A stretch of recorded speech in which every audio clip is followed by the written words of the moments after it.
So, Senator Duckworth, are you there? I sure am, Mr. Chairman, and I agree with you on the importance of biofuels for aviation. United Airlines is really making some of those investments, my hometown airline out of Chicago. I also want to associate myself with the comments of my friend, Senator Ernst from Iowa, that the RFS is critically important for that clean energy future and that biofuels are a critical part of that. And I just want to stress that uh, the cost of gasoline at the pump is not dictated by the price of RINs, and that there are other factors that drive up the price of gasoline at the pump.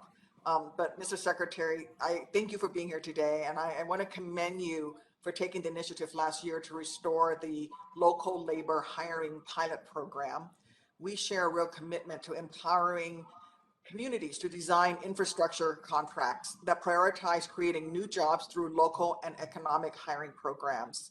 As a former mayor, can you explain the job creation benefits of providing local leaders with the freedom and flexibility to decide for themselves whether they wish to prioritize local job creation when awarding construction contracts? Absolutely, and thank you for the question, Senator. You know, too often we hear stories from people who live in a community, they see an infrastructure project happening around them, they see the folks in the hard hats with good paying jobs working literally in their neighborhood, and think to themselves, it doesn't appear that anybody here working on this project looks like they came from anywhere near here.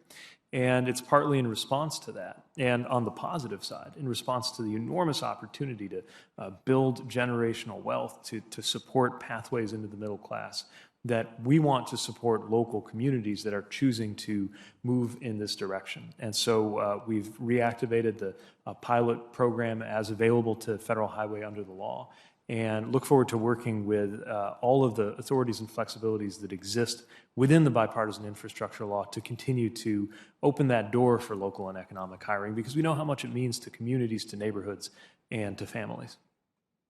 Thank you, and I couldn't agree more. That's why one of my top priorities during the development of the Bipartisan Infrastructure Law was making sure we eliminated the outdated one-size-fits-all ban on including local hiring incentives in construction project contracts.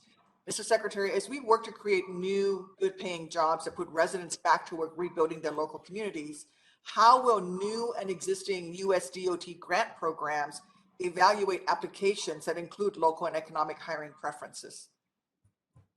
Well, thanks to the Bipartisan Infrastructure Law, it's very specific that a recipient may use a local or other geographic or economic hiring preference for labor on construction projects that are funded. As a result, we are going to be moving forward in a way that is consistent with that legal framework. And it does update things for some of our state and local partners. So the ability to transition from that pilot program that we were proud to launch in May of 2021 to allowing those preferences now authorized under the law, I think is a big step and a very positive one that's going to position us to really unlock so much of the economic potential of this bill. Thank you. One of the other things that the Bipartisan Infrastructure Law does is that it recognizes a basic principle. As we work to repair and enhance our infrastructure, we must also make sure that these upgrades benefit all Americans. That's why I fought so hard to include the All Station Accessibility Program, or ASAP Act, in the law. I was pleased that the Biden administration recognized the importance of ASAP by including it in its top 10 programs in the Bipartisan Infrastructure Law that you may not have heard about fact sheet. Secretary Buttigieg, can you explain how our new $1.75 billion ASAP grant programs improves mobility for commuters with disabilities by prioritizing accessibility efforts such as the Chicago Transit Authority's ASAP plan? And how does it accelerate project deployment, which otherwise would take decades for transit and commuter rail systems to complete? Well, thank you. As you know, and as you showed to me when I was able to visit CTA with you last year, though 75% of America's rail transit stations are ADA accessible, the remaining 25% will remain inaccessible, even as we look back to the time that has passed since the 1990 ADA. because they have that legacy date associated with them prior to the act.